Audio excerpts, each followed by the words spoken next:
विभाग में कितने घोटाले हुए सुशील जी के रहते हुए, कितना पैसा की लेन देन हुई, और सुशील मोदी जी और के पाठक का क्या रिश्ता था खनन विभाग जब थे, तो उस रिश्ता का भी उजागर आवश्यक है। नरेंद्र मोदी जी और बीजेपी की सरकार, अमित शाह जी, वो राहुल गांधी जी से सबसे ज्यादा अत्यधिक वो डर चुके हैं। और 2024 के जीतने का एक रास्ता सिर्फ प्रलोभन, भय, दोहन, डर और सुरक्षा। मैं महागठबंधन से आग्रह करूंगा, खासतौर पर कांग्रेस, नीतीश कुमार और लालू यादव जी से,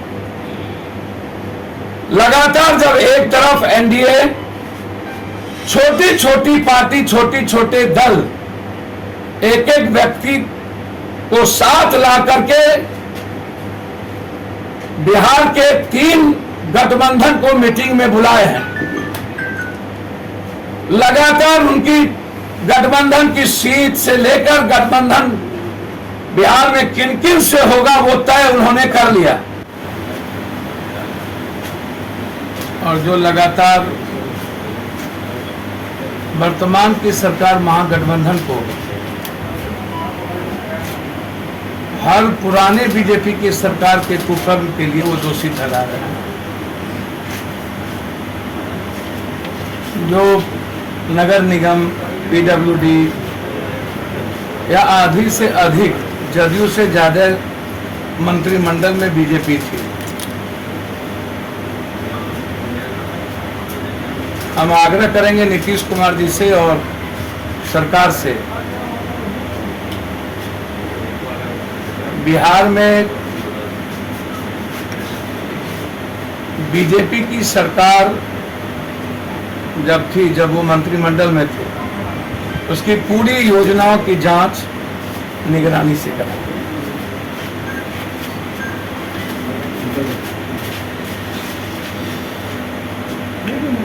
लगातार जो लोग अपूर्व बिहार सरकार के मंत्रिमंडल में रह करके लूटे हैं, जिन लोगों ने पूरी की पूरी बिहार की जनता के पैसे अपने घर ले गए, कहावत है सूप बाजे तब बाजे चलियो बाजे, शीशे के घर में रह के पत्थर फेंकते हैं ये लोग।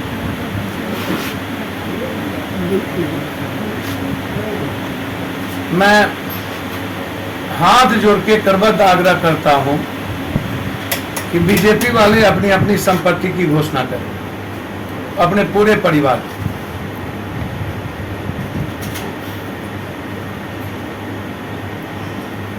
और बिहार में हर विभाग में जो घोटाले हुए उसकी भी पूरी जांच।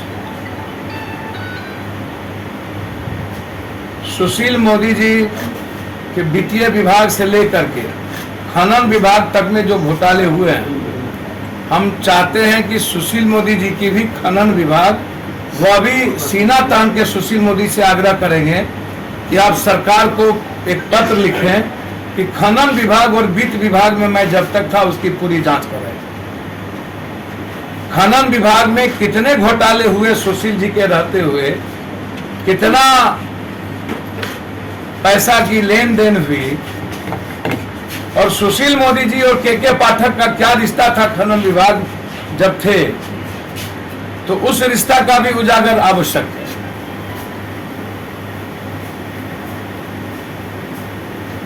दूसरी तरफ यदि बीजेपी को इतना ही दम है अपने बदौलत, नरेंद्र मोदी जी के बदौलत, तो फिर लगातार मांझी जी को प्रलोभन, कुशवाहा जी को प्रलोभन सुरक्षा का,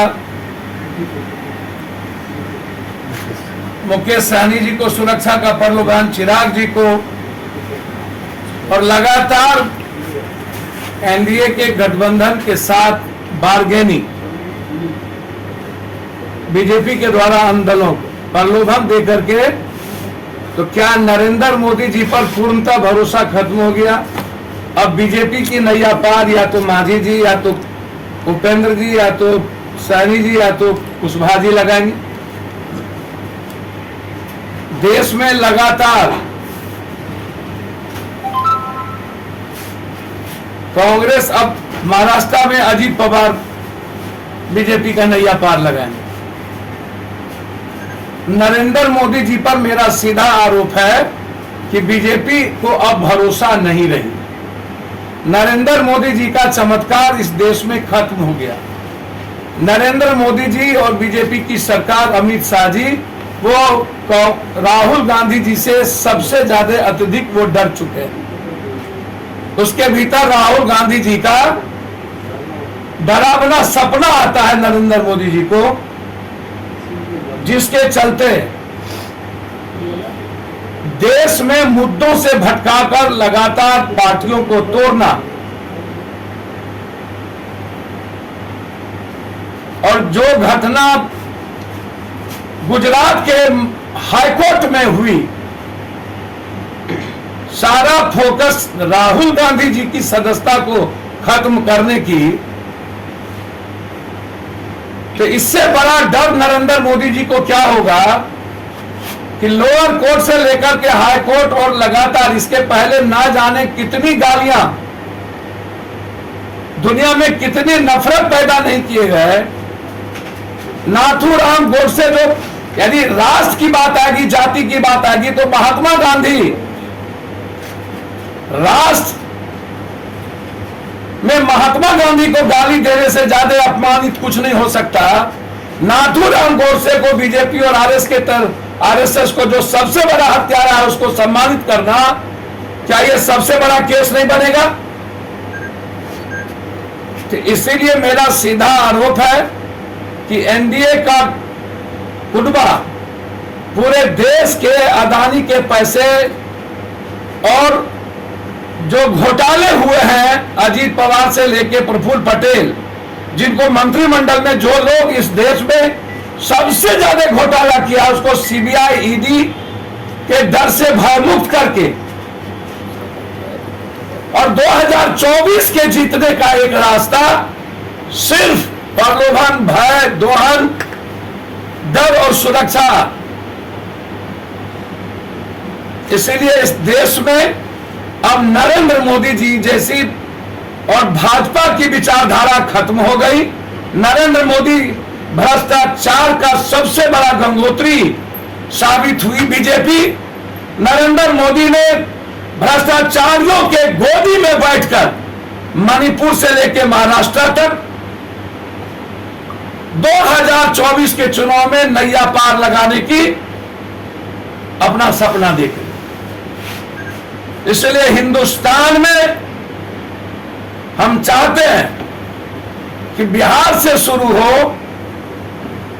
और बिहार निगरानी को पूरे बीजेपी के मंत्रिमंडल की जांच दी जाए और सुशील मोदी को हिम्मत है तो खनन विभाग के लिए पत्र लिखे और वित्त विभाग का जांच कर लिया जाए, सीएजी का पूरा रिपोर्ट, सब कुछ।